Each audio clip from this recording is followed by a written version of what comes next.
sadistic as it sounds, I want to suffer. I want to feel the pain.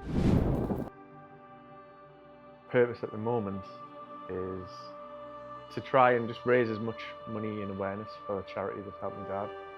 That's what I'm putting all the effort into at the moment. So I'm going to be doing a 100-kilometer ultramarathon in September, on the 20th of September, and I'll be trying to raise £10,000 for the charity as well.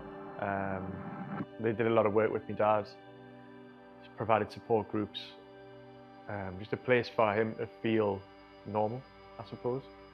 So my dad was diagnosed with Mesothelioma, which is a cancer which is developed through being in contact with asbestos.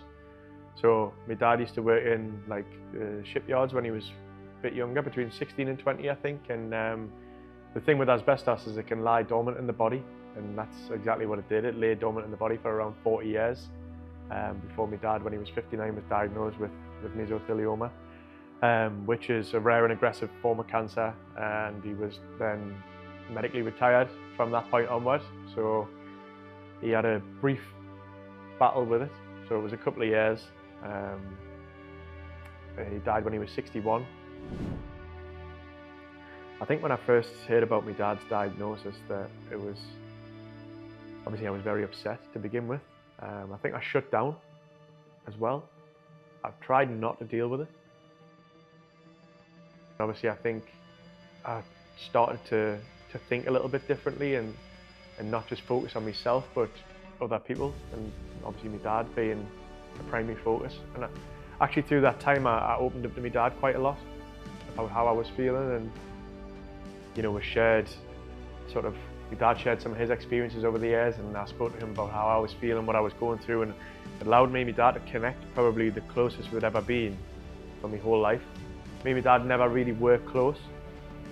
I mean, obviously I lived with him, but like, we didn't have a close emotional relationship. It was almost, I think quite a lot of blokes are like this.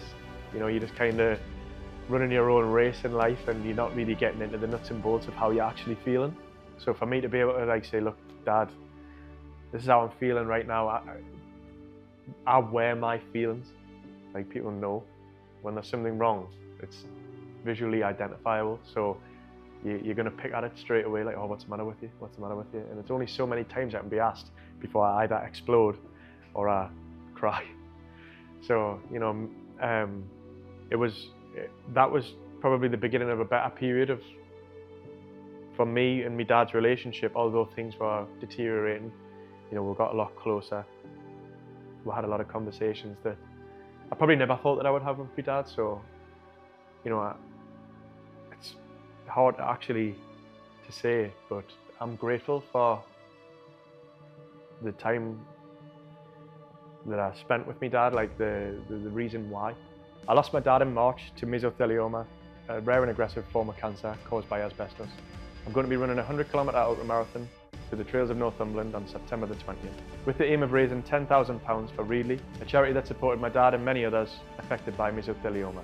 This particular event is very special to me, as my dad met me at the finish line of the 50-kilometre last year, although he was very ill at the time, and that's a memory that I'll hold with me forever. When you're faced with pain, you've got two choices. You can let it destroy you, or you can use it as fuel.